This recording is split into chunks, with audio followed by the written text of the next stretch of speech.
Hello everyone, welcome back to another episode of Magick Witchcraft and Occultism.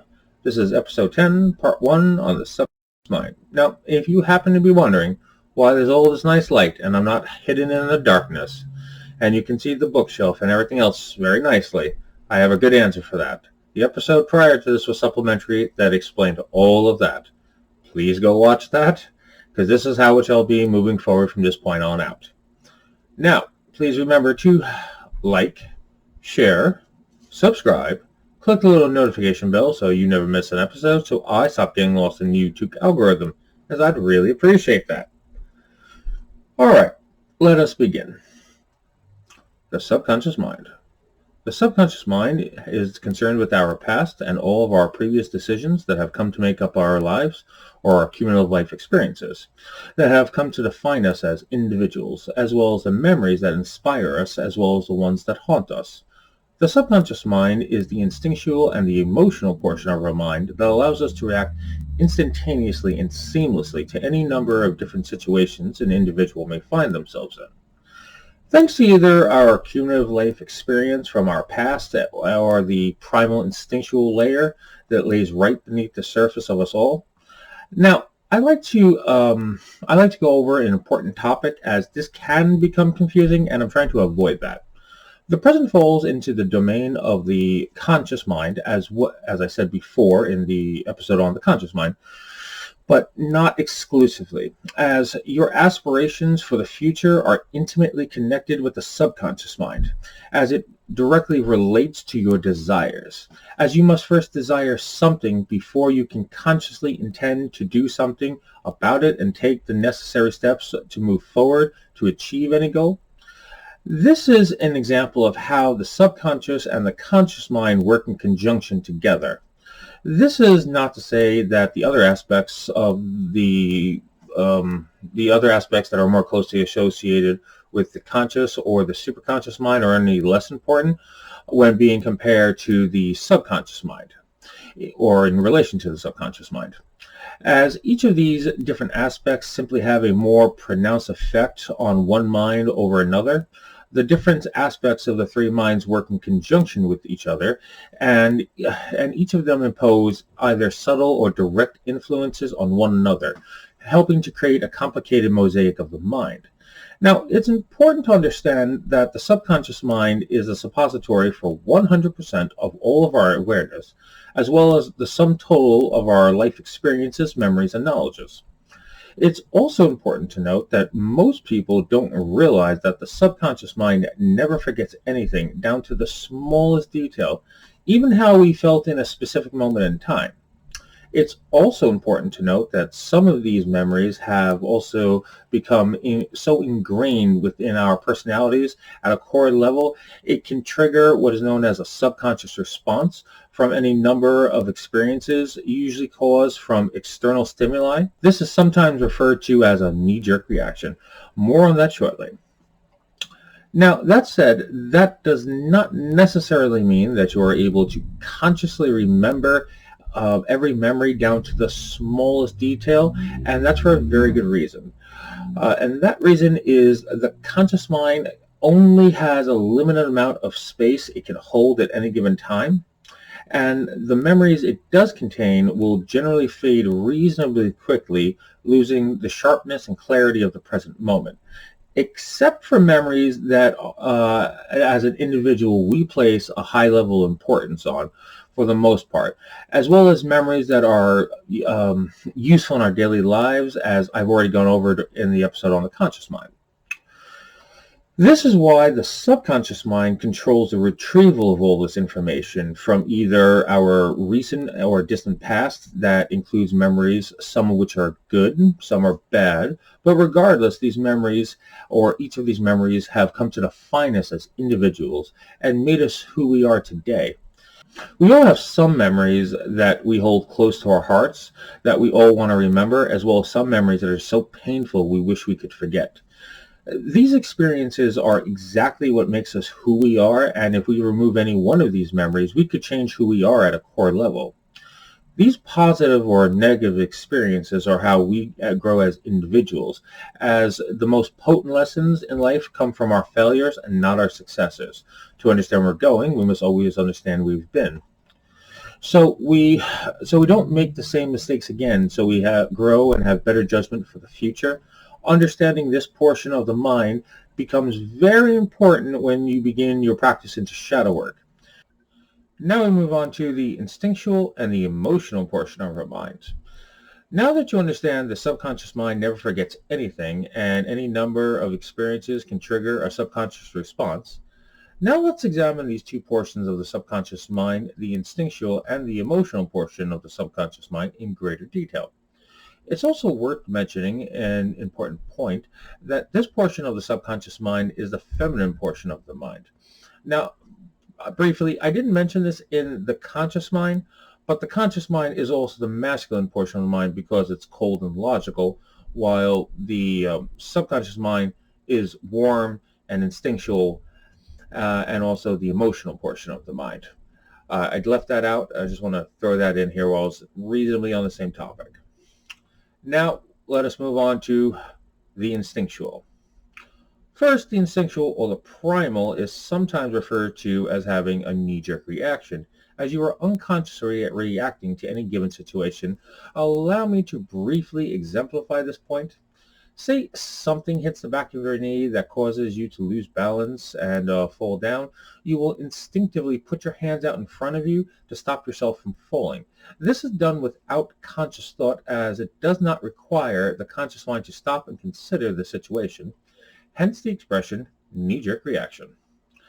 This instinctive reaction is what can cause a person to react harshly to any given social experience where your thoughts, actions, or words can be sharply hostile, as there would have to have been some sort of traumatic event in the past that was directly related to a physical, sexual, mental, emotional, spiritual, or even a magical injury that you may or may not consciously remember.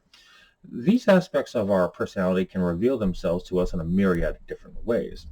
Some of these aspects we understand, while other times we do not. This is because the subconscious mind is equally strong and resilient, but also simultaneously delicate and fragile. Keeping in mind these unconscious thoughts are always with us, just hiding right beneath the surface, just waiting for the right set or combination of circumstances of external factors to trigger a subconscious reaction. Now we move on to the emotional portion of our minds. This portion of our minds allows us to desire and feel joy as well as sorrow. Both of these are two sides of the same coin.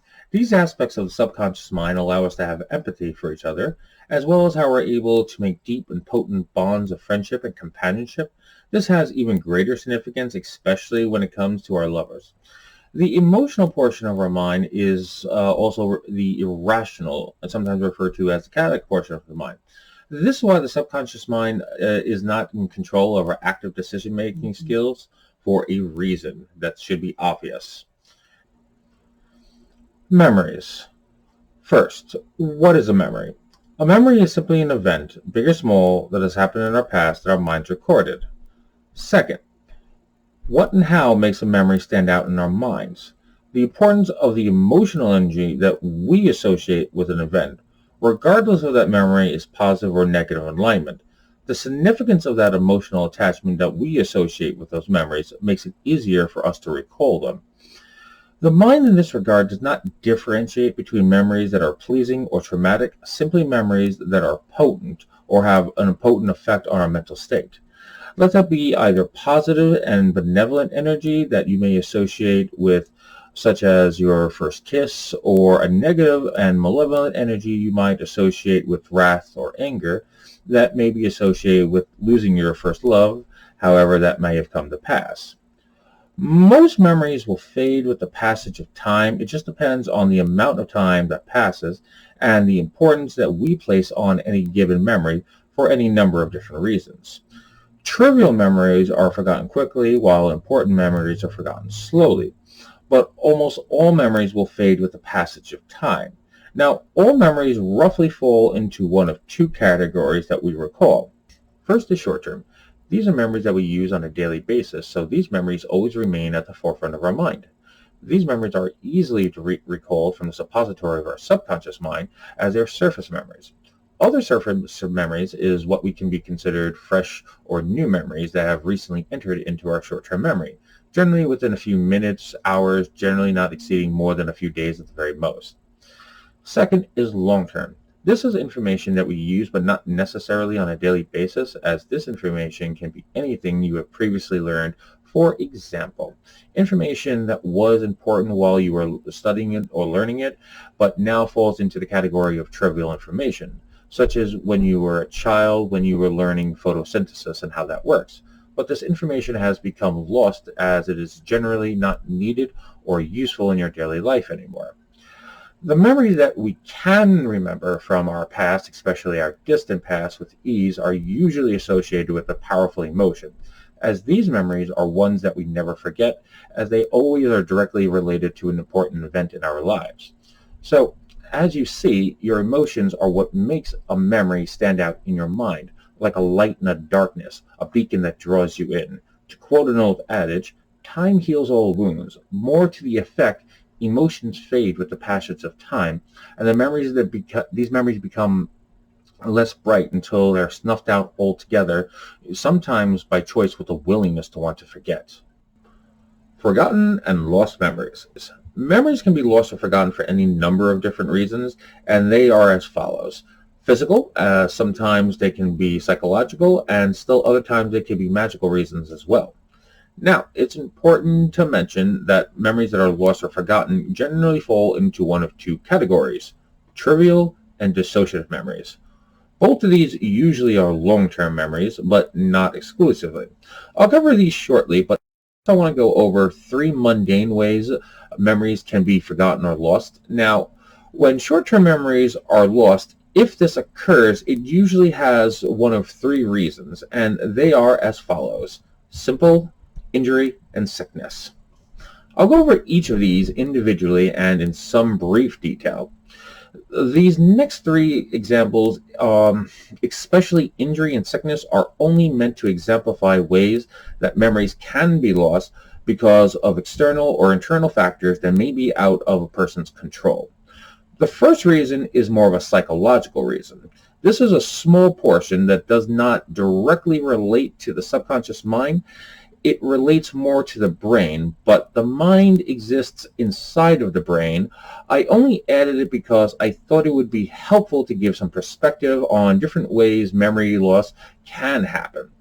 The opposing philosophy to this is the mind exists inside of the spirit, as it's part of the spirit. But the brain, at a minimum, is the organ that controls bodily functions, and there is a physical component to the memory recall. So the mind and the brain, in this regard, are linked in ways that are not fully understood or recognized, at least not yet.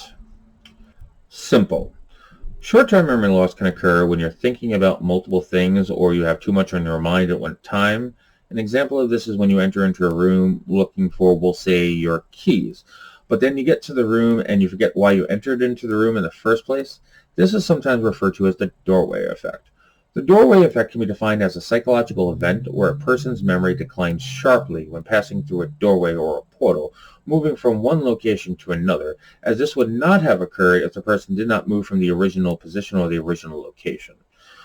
When or if this happens to you, all you need to do is stop and retrace your footprints or retrace your train of thought, and then you may remember why you entered the room in the first place. If you don't, you may instinctively check your pockets if you can't find your keys or your cell phone or your wallet or whatever else you might have been looking for when you entered the room in the first place. This would be a good example of either short-term memory loss or recall that is trivial. At the very worst, it might take you a few minutes to remember why you came in the room or what you were looking for in the first place. Moving on to injury. This loss of memory, I like to mention, is not necessarily common, but it can happen. If or when it does happen, this is usually associated with an acute injury to the head.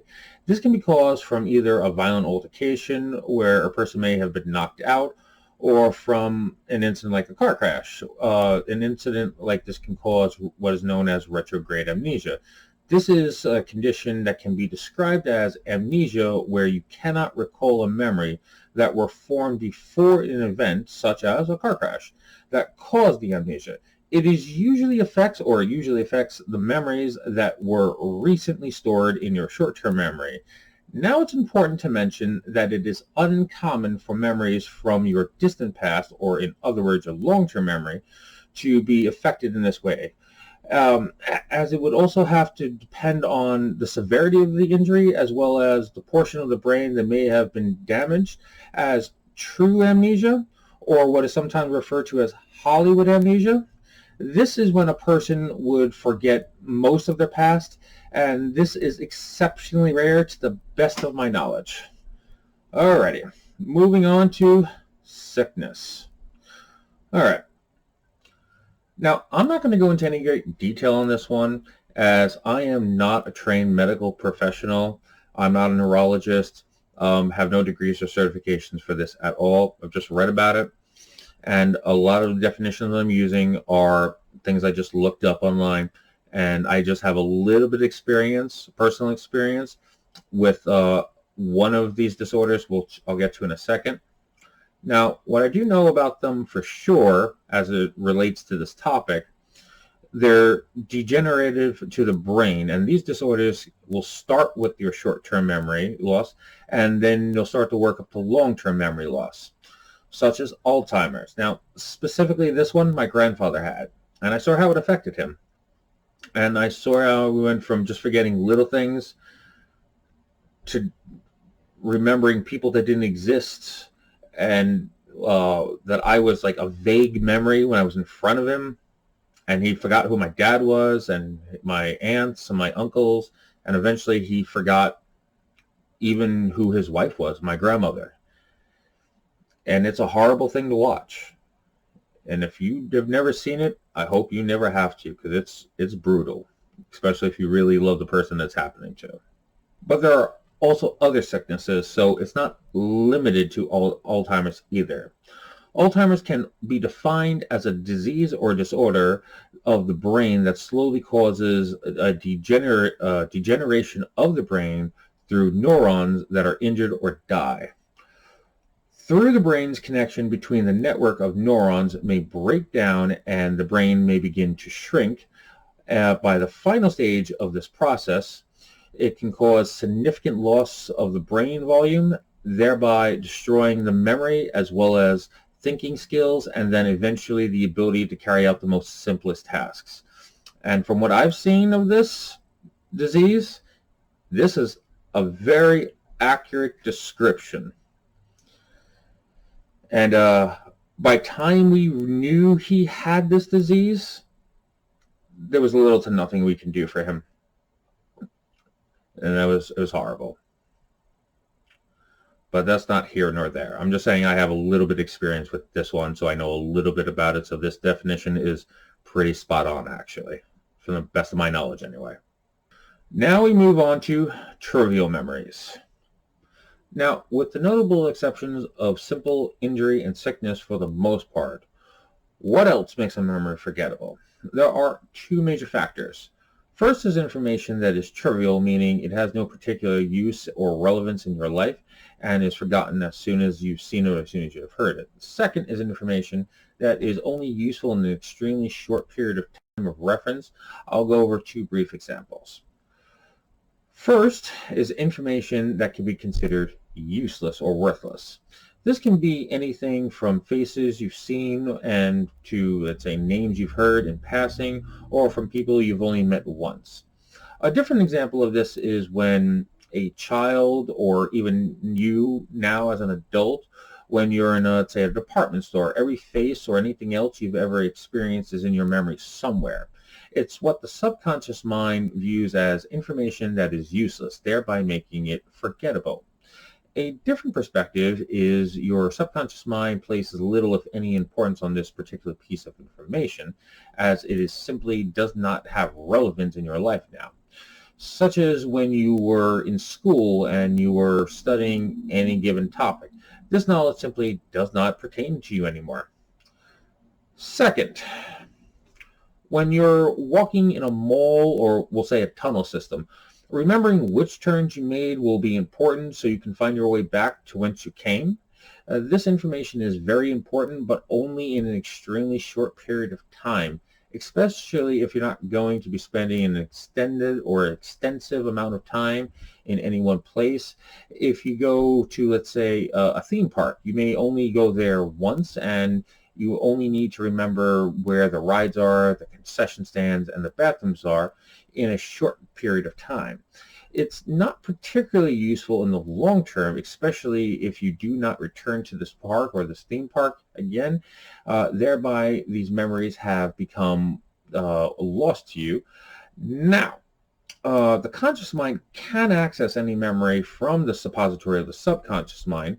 This is generally true, as I said before, because the subconscious mind has 100% of our conscious awareness and our memories.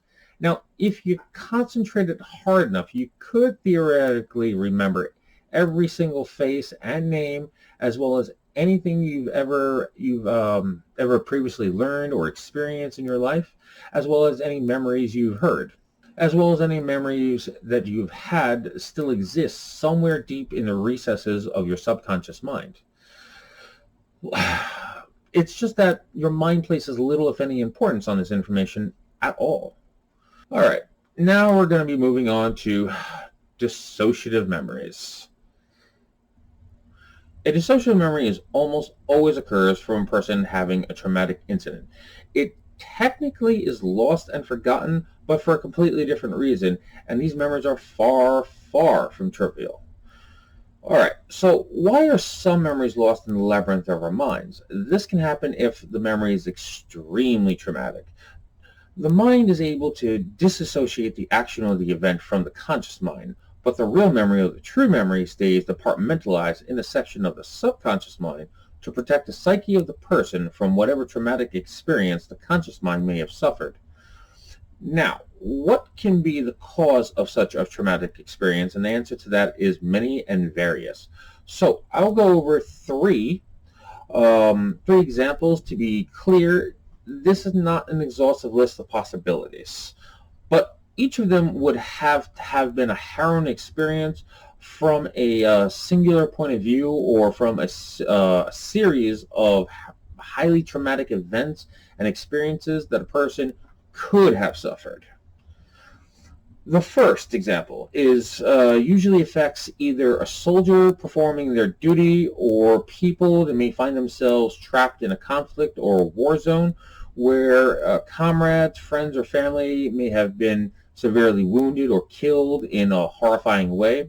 A person may have also witnessed or experienced, or may have even taken part in any number of atrocities that may be associated with war. The second example is if a person may have either caused or witnessed an accidental death of a person. This could have been a car crash where someone was severely injured or lost their life, or it could have been from a scenario where a person needed to defend either themselves or someone else. During an altercation, someone may have died. The third example is if a person suffers from a long-term abuse, especially as a child. This abuse could take the form of, but not limited to, negligence, molestation, rape. As an adult, any kind of, let's say, spousal abuse, either mental, emotional, or physical. Now, any one of these examples can easily be an extremely traumatic experience, and any one of these kinds of traumas can cause the mind to dissociate itself from the experience. When this dissociation occurs, it can usually have significant long-term effects on the individual's mind. So why does the mind at times disassociate or detach itself from the conscious mind's ability to remember or to recall? The simplest answer is to that is to protect the mind, since these memories are always associated with extreme trauma a person has suffered at some point in their lives. When this dissociation occurs, it commonly has one of three effects on the mind. The first example is the conscious mind is unable to access the memory from the subconscious mind, as the subconscious mind blocked the conscious mind from remembering or recalling the memory at all. Now, you might see this as a wall that has been put in place in the subconscious mind, so the conscious mind cannot see or remember the memory.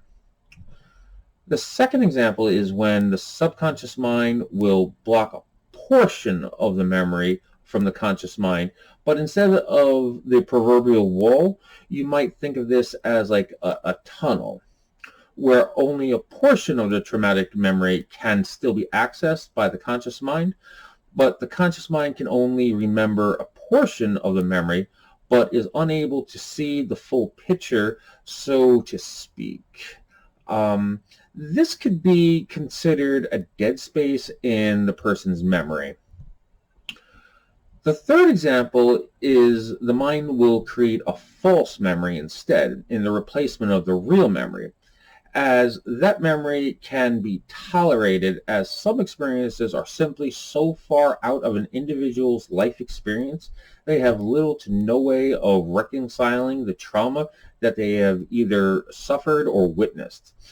In that moment, the mind can create a false memory because of the extreme emotional trauma, for example, and the conscious mind will remember something that didn't actually happen. When this occurs, it is a composite of past memories the mind was able to form to create a false memory in the replacement of the real one. If this dissociation occurs, the conscious mind can usually have significant long-term effects on the individual's mind themselves. Anything from anxiety, depression, addiction to any number of different vices, leading to self-destructive patterns and behaviors. In more extreme cases, it can lead to a dissociative personality disorder or even a split personality disorder. If this occurs, it's the mind's way of protecting itself from extreme trauma in whatever form that might have taken. Even if it may not appear to be helpful to the person, it still is, as it's the mind's way of protecting itself. Now we move on to healing the subconscious mind. Now, when it comes to healing the mind from any one of these experiences, it can be a long and difficult road, and there is no one single answer to how to heal the mind of any of these traumatic events or experiences. There may be useful and possible solutions that you can use to reconcile these memories. A very good way for many people is the path of clinical psychology that includes therapy, medication, and possibly hypnotism to help draw out these memories. You could also take a more holistical approach and use meditation combined with shadow work. Now, I feel like this would be a good time to mention that I don't possess any certifications or degrees in clinical psychology. If you are by chance experiencing any of these dissociative experiences, please seek professional help or attention. As I'm not really qualified, this is, once again, all this is from my personal research and my personal conclusions that I've come to, and how this may or may not have helped you. So please be aware of that. Now, all the things I've been talking about, if you spent enough time reading and researching, you could find yourself. And as always, I mean this, I always enjoy when people take the time to use what I give you as a starting point for your own research. And then you can confirm or deny, or I guess that's right, confirm or deny will do, any of my conclusions. So this is just my conclusions based off of my research. So please keep that in mind. Now, I hope this was very helpful. I hope this was entertaining, and I hope this was useful to all of you. Now, this seems more than like a good place to end it, as I'm already been talking for probably a half hour, if not close to it. Now, I'd like to end on this, that this one episode took me a month, a little bit more than a month to get out. So I don't know exactly when the part 2 of the subconscious mind and the 3 chakras that it covers, which is the sacral, the heart, and the third eye chakra, is going to come out. So it could be a little while. So I'm going to try to do a book review or a few book reviews in the meantime. So if you could, and you made it to the end of this video, and if you did, I appreciate it. And if you would like me to do book reviews in a specific format, because I can't find the pictures I need to do the review. So what I would have to do is show you the picture of the book, and then open up to whatever section I'm in and show you the page. And I don't know if this is a preferred choice for other people, but if it is, please let me know in the comment section. So as always, I'm going to wish you all the very best of luck with your research, and go in peace.